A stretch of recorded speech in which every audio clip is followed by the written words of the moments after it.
কৃষ্ণনগর কালেক্টরি অফিসে টাঙানো school service কমিশনের প্যানেলে নিজের নাম দেখে চোখের জল ধরে রাখতে পারলাম না। শেষ পর্যন্ত জিতেছি। লড়াই সার্থক। আমি শিক্ষিকা হতে চলেছি। চোখের জল মুছে সর্বপ্রথম যার কথা মনে পড়ল, তিনি আমার অচেনা। এখনো তাকে চোখে দেখিনি।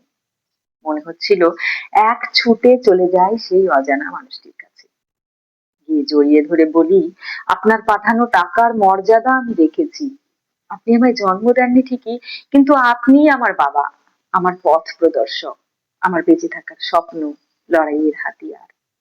প্যানেলের সামনে দাঁড়িয়েই প্রতিজ্ঞা করলাম, মাইনে পেয়ে প্রথম ওনার কাছে যাব, দেখা করব, যে করেই হোক খুঁজে বের করব, ভারতবর্ষের যেখানেই থাকুন। মাধ্যমিকে ভালো রেজাল্ট করার পর এই অসহায় গরিব মেয়েটির খবর পেপারে বেরিয়েছিল। পিতৃমাতৃহীন মেয়েটি পয়সার অভাবে পড়তে পারবে না, সে খবরও দিয়েছিল দৈনিকটিতে। এরপর হঠাৎই একদিন একটি চিঠি পাই। তাতে আমার পড়াশোনার সম্পূর্ণ খরচ কেউ একজন বহন করবেন বলে লেখেন। শর্ত একটি, কাউকে জানানো যাবে না, দেখাও করা যাবে না। সেই টাকায় পড়াশোনা করে আজ নিজের পায়ে দাঁড়িয়েছি, চাকরি পেয়েছি, স্বপ্ন সার্থক হয়েছে। কিন্তু পেছন থেকে যিনি সাহায্য করেছেন, মাসে মাসে টাকা পাঠিয়েছেন, তিনি রয়ে গেছেন অন্তরালে। প্রথম মাইনে পেয়ে মানি অর্ডার গুলো থেকে নাম ঠিকানা জোগাড় করে গরমের ছুটিতে চলেছি সেই অচেনা ভগবান দর্শনে। যাচ্ছি আপাতত নিউ ফরাক্কা স্টেশন, সেখান থেকে তালতলা পোস্ট অফিস, ওখান থেকেই নিয়মিত টাকা আসে। স্টেশনে নেমে জানলাম তালতলা পোস্ট অফিস খুব দূরে নয়, স্টেশনের বাইরে থেকে ঘোড়ায় টানা টমটম যায়। আশেপাশের লোকজন জানালেন কাছেই ভারত সেবাশ্রম সংঘ আছে, সেখানে থাকা এবং খাওয়ার ব্যবস্থা দুটোই হতে পারে। ঘোড়ায় টানা টমটমে সেবাশ্রমে পৌঁছে সংঘের সভাপতি সত্যানন্দ বাবাজির কাছ থেকে জানা গেল পোস্ট অফিস কাছেই। পোস্টমাস্টারের নাম হরিয়ানন্দ রায়। স্টেশনের পশ্চিম দিকে একটু গেলেই নাকি তার বাড়ি। সব মিলে গেছে, ঠিক জায়গায় এসেছি মনে হয়। সামান্য রেস্ট নিয়ে তড়িঘড়ি এসেছি পোস্ট অফিসে। উত্তেজনায় একটু আগেই আসা হয়ে গেছে। বাইরে পথের পাশে গাছতলায় দাঁড়িয়ে আছি অনেকক্ষণ। আরো কয়েকজন আছেন, বেশিরভাগই বয়স্ক, সম্ভবত রিটায়ার। তারা নিজেদের মধ্যে কি যেন বলা বলি করছে। ঠিক 10টায় এক ভদ্রলোক এলেন, নিজে হাতে তালা খুললেন। তারপর ধীরে ধীরে প্রবেশ করলেন অফিসে। দেখে মনটা কেমন ভরে গেল। ভদ্রলোকের চোখ দুটো যেন গভীর পদ্ম পুকুর। গৌরকান্তি ধুতি পাঞ্জাবি পরিহিত, সুঠাম বলিষ্ঠ দেহ, মাথার চুলগুলো পেকে দুধ সাদা, যেন শুভ্রকান্তি যোগী পুরুষ। বয়স্ক লোকগুলোর কাছে গিয়ে জেনে নিলাম পোস্টমাস্টারের পরিচয়। তারপর ধীরে ধীরে গেলাম ওনার কাছে, গিয়ে ভনিতা না করে বললাম, আমি মৌলি, চিনতে পারছেন, যাকে আপনি প্রতি মাসে টাকা পাঠান? ভদ্রলোক আমার মুখ পানে চেয়ে রইলেন অপলক অনেকক্ষণ। শেষে চোখের চশমা খুলে ধুতির আঁচলে মুছে অবাক হয়ে বললেন, ও আচ্ছা, তুমি তাহলে মৌলি। বাহ, বসো বসো, তোমার কথা খুব আলোচনা হয়। ও হ্যাঁ শোনো, টাকা পাঠাই ঠিকই, কিন্তু টাকাটা আমার নয় মা, আর একজনের। তিনি মাসে মাসে এসে দিয়ে যান। উনি লেখাপড়া জানেন না তো, তাই আমার নামেই তোমাকে পাঠাই। তোমার কথা পেপারে দেখে ওনাকে আমিই গল্প শুনিয়েছিলাম, শুনে খুব দুঃখ পেয়েছিলেন, কেঁদেছিলেন। তারপর আমার হাত দুটি ধরে অনুরোধ করে বলেছিলেন, আমি টাকা পাঠাবো, আপনি ব্যবস্থা করে দিন, মেয়েটা পড়াশোনা করে মানুষ হোক। তারপর থেকেই তিনি নিয়মিত এসে টাকা দিয়ে যান, আর প্রতিবার এসে একটি অনুরোধ করেন, দয়া করে আমার নামটা লিখে পাঠাবেন না, দান যে গোপনে করতে হয়। এক নিঃশ্বাসে এতগুলো কথা বলে থামলেন ভদ্রলোক। কথা শুনে আমি একেবারে আকাশ থেকে পড়লাম।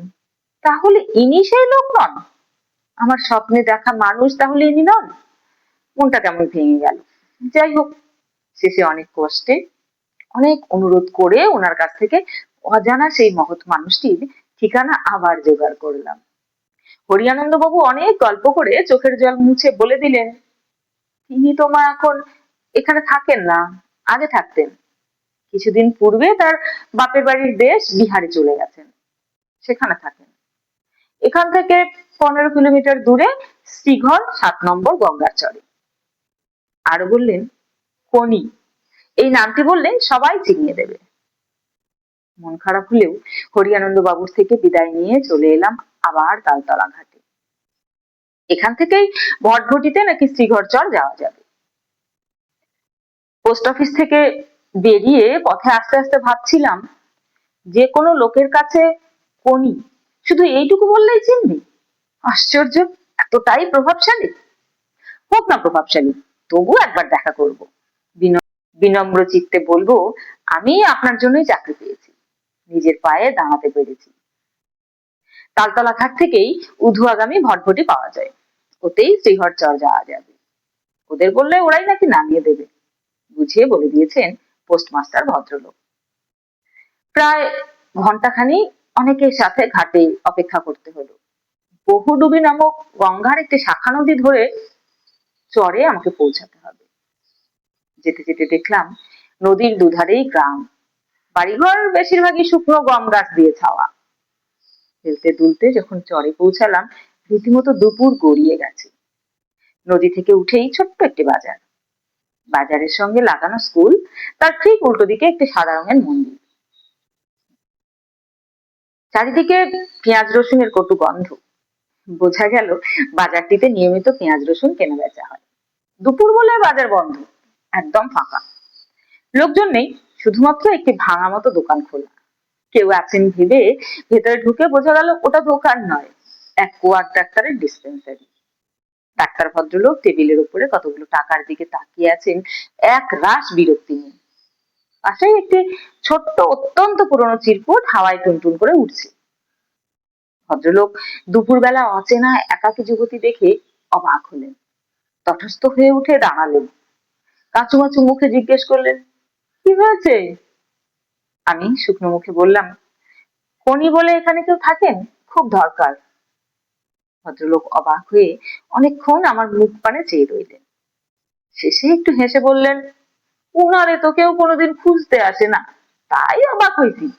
তাই আছে, কোনি মাসি তো ভিক্ষে করে, সেই কোনি তো, ওই তো মন্দিরের চাতালে শুয়ে আছে, শরীর ভালো না, গত বন্যায় ওনার কুড়ে ঘর ভাইসা গেছে, থাকার জায়গা নাই। পরক্ষণেই ভদ্রলোক চোখে মুখে অত্যন্ত কৌতূহল ফুটিয়ে জিজ্ঞেস করলেন, আপনি কে, কোথা থেকে আইছেন, উনারে খোঁজেন কেন? ভদ্রলোক আমার উত্তরের আশা না করেই নিজেই আবার বলতে শুরু করলেন, এই দেখেন মাসি কি বিপদে আমারে ফেলাইছে, এই টাকা কয়টা রাইখা গেছে, সেই ফরাক্কা তালতলা পোস্ট অফিসের মাস্টার হরিয়ানন্দ বাবুর কাছে দিয়ে আসতে বলেছে। এখন কি যাওয়া যায় কোন, বিকেল হয়ে গেল, কি জ্বালা। ধীরে ধীরে আমার মাথা যেন দুলছে, আর দাঁড়াতে পারছি না, নিজের কানকে বিশ্বাস হচ্ছে না।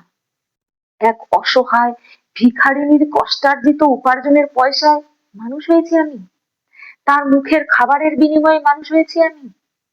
অসুস্থ শরীরে ভিক্ষে করে আবার টাকা রেখে গেছেন আমার জন্য। হায় ভগবান, এমন মানুষও আছেন পৃথিবীতে, এমন জ্যান্ত ভগবানও আছেন পৃথিবীতে। এ কি শুনছি আমি?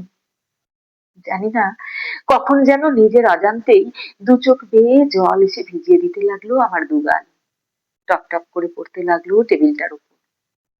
বন্যার জলের মতো হু হু করে কান্না আসতে লাগলো বুক চেপে।